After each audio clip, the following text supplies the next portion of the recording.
নমস্কাৰ আপোনালোক সকলোকে পুনৰবাৰ স্বাগতম নসমাই মছজিদ বন্ধুসকল ব্লগতে চাওক আজি সন্ধিয়াৰ 7টা গুৰুত্বপূৰ্ণ খবৰ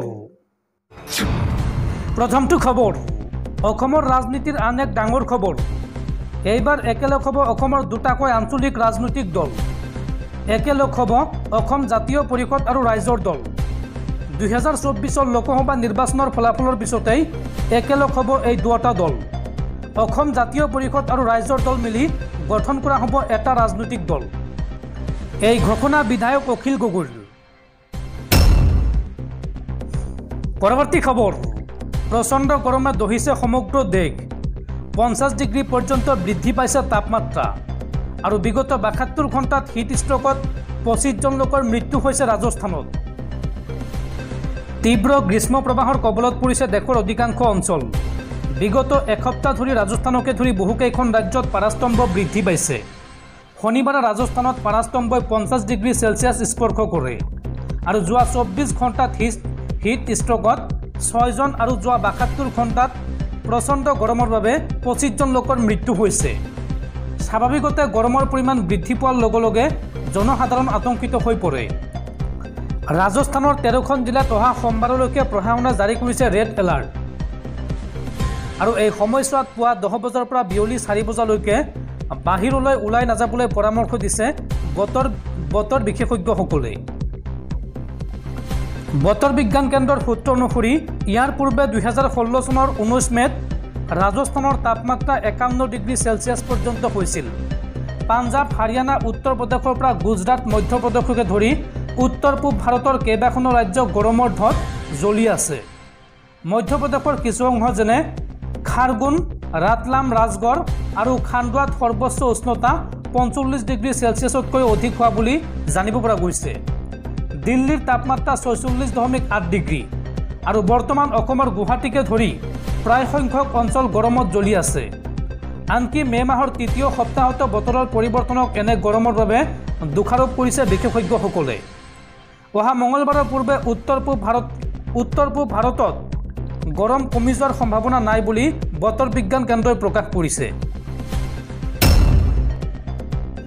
পৰৱৰ্তী খবৰ মাৰ্ঘেৰিটাৰ পাটকাই পাহাৰত পুনৰ মৃত্যুৰ কিৰিলি জীৱন্তে ভূগৰ্ভস্থ হৈছে 3জনকৈ কয়লা শ্ৰমিক মৃত 3 শ্ৰমিকৰ নাম হৈছে ক্ৰমে দাৱা শ্বেৰপা জন আৰু ফিনাল নেপাল আৰু মেঘালয়ৰ আছিল এই শ্ৰমিক 3জন ৰেড হল মাইনিঙত সংঘটিত হৈছে এই ঘটনা টিকক ৱেষ্ট মাইনিঙত এই শোকাবহ দুৰ্ঘটনা সংঘটিত হৈছে লিডু টিকক কলিয়ৰিৰ অন্তৰ্গত বৰগুলাই নামডাঙৰ মাজত আছে এই খনি পাহাৰখনত অবৈধভাৱে চলি আছিল কয়লাৰ খনন আৰু নিশা প্ৰায় 12 বাজি 30 মিনিটত কয়লা খননৰ বাবে গৈছিল 4 গৰাকী শ্ৰমিক আৰু সেই সময়তে সংঘটিত হয় এই ভয়ংকৰ ঘটনা বন্ধুসকল তাৰপিছত 4 নম্বৰ খবৰটো জনোৱাৰ আগতে আপোনালৈ এটা সৰু ৰিকুৱেষ্ট যদি তালৈকে এই ভিডিঅ'ত লাইক কৰা নাই তেন্তে প্লিজ এটা লাইক কৰি দিয়ক আৰু এনেকুৱা ধৰণৰ নতুন নতুন ভিডিঅ' পাবলৈ চেনেলটো সাবস্ক্ৰাইব কৰি কাষত থকা বেল আইকনটো প্ৰেছ কৰি ৰাখক পৰৱৰ্তী খবৰ দেশত পুনৰ উঠিছে টকাৰ উজান এইবাৰ সোণ ব্যৱসায়ীৰ ঘৰত আয়কৰ বিভাগৰ অভিযান আৰু এই অভিযানত উদ্ধাৰ হৈছে নগদ 26 কোটি টকা লগতে জব্দ কৰা হৈছে 90 কোটি টকাৰ সম্পত্তি মহাৰাষ্ট্ৰৰ নাছিকত আয়কৰ বিভাগৰ দলে এজন সোণৰ ব্যৱসায়ীৰ কেইবাটাও স্থানত অভিযান চলাইছে আৰু এই অভিযানত উদ্ধাৰ হৈছে বিপুল পৰিমাণৰ নগদ ধন আয়কৰ বিভাগৰ দলটোৱে মুঠ 26 কোটি টকা নগদ ধন আৰু 90 কোটি টকাৰ সম্পত্তি জব্দ কৰিছে বাতৰি অনুসৰি প্ৰায় 30 ঘণ্টা ধৰি আয়কৰ বিভাগৰ অভিযান অব্যাহত থাকে আয়কৰ বিভাগৰ বিষয়াসকলে বাংলৰ আজবাব ভাঙি নোটবোৰ উলিয়াই আনে নাছিকৰ ব্যৱসায়ীজনৰ চৌহদত চলোৱা অভিযানে সমগ্ৰ অঞ্চলটোত চাঞ্চল্যৰ সৃষ্টি কৰিছে আয়কৰ বিভাগৰ দলটোৱে নাছিকৰ কানাডা কৰ্ণাৰ অঞ্চলত অৱস্থিত সুৰানা জুৱেলাৰ্ছ আৰু ইয়াৰ কেইবাটাও স্থানত অভিযান চলায় দুদিন ধৰি চলা এই অভিযানত আয়কৰ বিষয়াসকলে বহু সামগ্ৰী জব্দ কৰে আয়কৰ বিভাগে কৰ ফাঁকিৰ সন্দেহত এই ব্যৱস্থা গ্ৰহণ কৰিছিল নাছিক নাগপুৰ আৰু জলগাঁৱৰ 50 জন বিষয়াই একেলগে এই অভিযানত অংশ লৈছিল হঠাৎ চলোৱা অভিযানৰ বাবে বিতত হৈ পৰিছিল কৰ ফাঁকি দিয়া ব্যৱসায়ী আসলতে যোৱা কেইদিনমানৰ পৰা আয়কৰ বিভাগৰ নিৰীক্ষণত আছিল কৰ ফাঁকি থকা ব্যৱসায়ীসকল অভিযান চলাই থকা স্থানত বৃহৎ সংখ্যক আৰক্ষী বাহিনী মোতায়েন কৰা হয় আৰু নাছিকৰ দৰে আয়কৰ বিভাগে মনমাদ চহৰতো অভিযান চলাইছিল। আয়কৰ বিভাগে মালেগাঁৱৰ এজন ব্যৱসায়ীৰ ঘৰ আৰু কাৰ্যালয়তো অভিযান চলায়। মুঠতে কৰ ফাঁকি দিয়াসকল সাৱধান হৈ যাওক, নহ'লে কিন্তু আপোনাৰ মাটি সম্পত্তি সকলো যাব। পৰৱৰ্তী খবৰ, সাৱধান, পুনৰ ভয়ংকৰ গতিত আহি আছে সাগৰীয় ঘূৰ্ণী বতাহ। প্ৰতি ঘণ্টাত 130 কিলোমিটাৰ বেগত আহি আছে কাল ঘূৰ্ণী ৰেমাল। আৰু ঘূৰ্ণী বতাহ ৰেমালৰ বাবে অসমৰ লগতে সমগ্ৰ উত্তৰ পূৰ্বাঞ্চলত হ'ব মুখলধাৰ বৰষুণ। এই আগজাননী বতৰ বিজ্ঞান কেন্দ্ৰৰ। প্ৰতি ঘণ্টাত 130 কিলোমিটাৰ গতিবেগত আহি আছে কাল ঘূৰ্ণী ৰেমাল। ৰেমালৰ প্ৰভাৱত ধৰালৈ নামি আহিব বৰষুণ। অসমৰ লগতে সমগ্ৰ উত্তৰ পূৰ্বাঞ্চলত পৰিব ৰেমালৰ প্ৰভাৱ। প্ৰচণ্ড ধুমুহা বৰষুণৰ লগতে হ'ব পাৰে প্ৰচণ্ড শিলাবৃষ্টি আৰু বজ্ৰপাত। পশ্চিম মধ্য আৰু দক্ষিণ বংগোপসাগৰৰ নিম্নচাপত ৰেমালৰ উৎপত্তি হৈছে। আৰু কাল ঘূৰ্ণী ৰেমালে ইতিমধ্যে জোকাৰিবলৈ আৰম্ভ কৰিছে চুবুৰীয়া ৰাষ্ট্ৰ বাংলাদেশক। 27 মেত অসমত জাৰি কৰা হৈছে ৰেড এলাৰ্ট। আৰু ইতিমধ্যে উপকূলীয় অঞ্চলত প্ৰভাৱ পৰিছে ৰেমালৰ। পশ্চিমবংগৰ ভিন্ন অঞ্চলত প্ৰভাৱ পৰিছে ঘূৰ্ণী বতাহ ৰেমালৰ। পৰৱৰ্তী খবৰ, আন্তঃৰাষ্ট্ৰীয় ন্যায় আদালতৰ নিৰ্দেশক এইবাৰ অমান্য কৰিলে ইজৰাইলী সেনাই। গাজাত অব্যাহত আছে IDF সেনাৰ আক্ৰমণ। আন্তঃৰাষ্ট্ৰীয় ন্যায় আদালতৰ নিৰ্দেশ অমান্য কৰিলে ইজৰাইলী সেনাই। গাজাত IDF সেনাৰ আক্ৰমণ অব্যাহত আছে।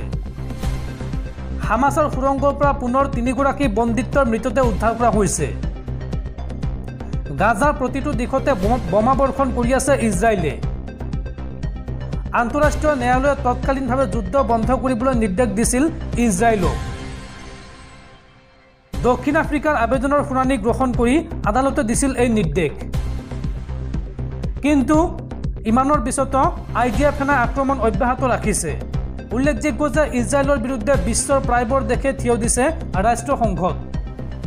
আৰু তাৰ পিছতে ধাৰাবাহিকভাৱে মানৱীয় সহায়ৰ আহ্বান জনাইছে ৰাষ্ট্ৰসংঘই। ইপিনে হামাছৰ অস্তিত্ব নিক্ষেপ কৰাৰ হুংকাৰ দিছে ইজৰাইলে। শেষৰজন হামাছৰ সদস্য থকা পৰ্যন্ত চলি থাকিব যুদ্ধ, এই হুংকাৰ দিছে ইজৰাইলে। পৰৱৰ্তী খবৰ, দেশত লোকসভা নিৰ্বাচন চলি থকাৰ মাজতে EVMক লৈ আহিছে আন এক চাঞ্চল্যকৰ খবৰ। এইবাৰ বিজেপি টেগ সম্বলিত 5টা EVM উদ্ধাৰ হৈছে পশ্চিমবংগত। তৃণমূল কংগ্ৰেছে সামাজিক মাধ্যমত শ্বেয়াৰ কৰিলে ফটো। কালি 6ষ্ঠ পৰ্যায়ৰ ভোটদান পশ্চিমবংগকে ধৰি দেশৰ বিভিন্ন স্থানত অনুষ্ঠিত হৈ যায়। আন সময়ৰ দৰে এই পৰ্যায়তো কিছুমান ঠাইত EVM বেয়া হয়, পুলিং এজেণ্টক অপহৰণ কৰা হয়, দলীয় সমৰ্থকক আটক কৰা হয়, ৰাজনৈতিক দলৰ নেতাই এজন মন্ত্ৰীৰ বিৰুদ্ধে সৰব হৈ পৰে।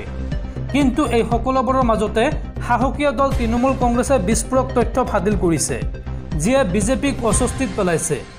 শনিবাৰে ভোটগ্ৰহণৰ সময়ত তৃণমূল কংগ্ৰেছৰ X হেণ্ডলৰ পৰা এটা পোষ্ট আপলোড কৰা হয়। EVMৰ লগত ৰিগিং কৰাৰ অভিযোগ উত্থাপন হৈছে। ইয়াত তৃণমূল কংগ্ৰেছে জনাইছে যে মমতা বেনাৰ্জীয়ে বাৰে বাৰে আঙুলিয়াই দিছে যে তেওঁলোকে কেনেকৈ EVMত ৰিগিং কৰিবলৈ চেষ্টা কৰিছিল। আৰু আজি বাংকুৰাৰ ৰঘুনাথপুৰত বিজেপিৰ টেগ থকা 5টা EVM পোৱা গ'ল। নিৰ্বাচন আয়োগে অনতিপলমে বিষয়টো চোৱা চিতা কৰি ব্যৱস্থা গ্ৰহণ কৰিব লাগে। উল্লেখযোগ্য যে 2024 চনৰ লোকসভা নিৰ্বাচনৰ পঞ্চম পৰ্যায়ৰ কাম সম্পূৰ্ণ হৈছে আৰু কালি 6ষ্ঠ পৰ্যায়ৰ ভোটগ্ৰহণ সম্পন্ন হয়। 8খন ৰাজ্যত ভোটদান অনুষ্ঠিত হয় আৰু এই পৰ্যায়ত 11.13 কোটিৰো অধিক ভোটাৰে 889জন প্ৰাৰ্থীৰ ভাগ্য নিৰ্ণয় কৰিব।